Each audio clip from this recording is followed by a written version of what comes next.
Telugu digital media network లో political కేటగిరీలో number 1 కేవలం 72 గంటల్లో 1,50,00,000 వ్యూస్ పైగా పాపులర్ టీవీ నెట్వర్క్. తెలుగు బాబు ఇప్పుడు సమంత పడ్డారు. బీజేపీ జాతీయ నాయకులు మాజీ ఎమ్మెల్యే చింతల రామచంద్రారెడ్డి గారు సికింద్రాబాద్ పరిధిలో రిపోర్ట్ టు పీపుల్ అంటే గత 5 సంవత్సరాలు కిషన్ రెడ్డి గారు చేసిన అభివృద్ధిని చెప్పారు. రేపు గెలిస్తే ఎటువంటి అభివృద్ధి చేస్తారనే దాని మీద ఏమైనా క్లారిటీ ఇస్తారా? మీరు ఒక్కటి చూడండి, గెలిచిన తర్వాత ఏమేమి చేసినామనేది మేము ముందు ఉంచారు. గెలిచిన తర్వాత ఇంతకన్నా ఇంకా పెంచి చేస్తాం కానీ తగ్గించి చేయం కదా. కాబట్టి తెలంగాణ అభివృద్ధే భారతీయ జనతా పార్టీ నినాదం, కిషన్ రెడ్డి గారి నినాదం. తెలంగాణ గురించి ఆలోచించేటటువంటి పార్టీ భారతీయ జనతా పార్టీ. కాంగ్రెస్ దోచుకునే పార్టీ, బీఆర్ఎస్ కుటుంబ పరిపాలన పార్టీ. దీన్ని ప్రజలు తిరస్కరించిండ్రు.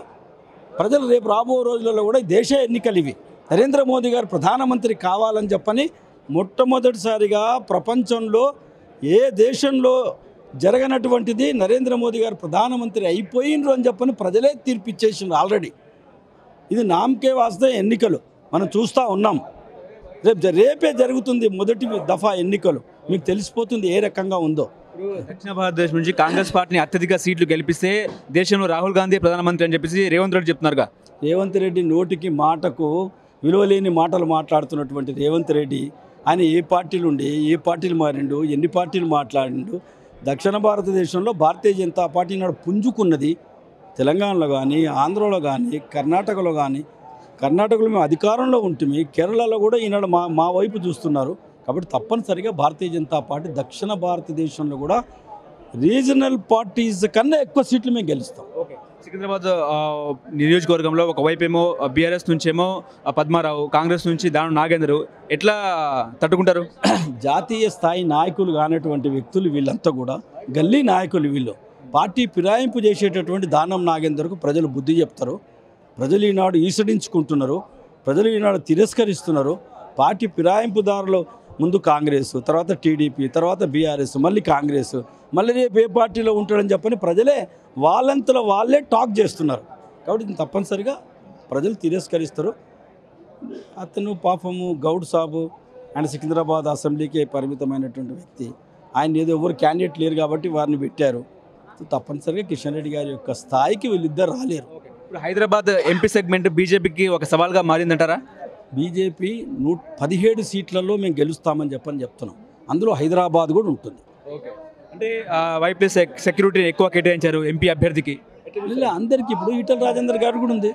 కాబట్టి సెక్యూరిటీలో ఏదైనా ఇబ్బందులు ఉంటే తప్పనిసరిగా సెక్యూరిటీ పెంచాలని చెప్పని కేంద్ర రాష్ట్ర ప్రభుత్వాలు చేస్తుంటుంది. తప్పనిసరిగా సెక్యూరిటీ పెంచడం జరిగింది. కేవలం బీజేపీకి కేవలం మోదీనే గ్యారంటీనా? మోదీని చూసే ఓట్లు అడుగుతున్నారా? మోదీ గారేగా దేశం మొత్తం 141 కోట్ల మంది ఈనాడు మోదీ గారి గురించే కదా. మోదీ గారు దేశ విదేశాల గురించి ఏమేం చేశారో మనం చూస్తున్నాం. ఏదైతే కరోనా వచ్చినప్పుడు విదేశాలకు వ్యాక్సినేషన్ పంపించినటువంటి మొదటి దేశం భారతదేశం.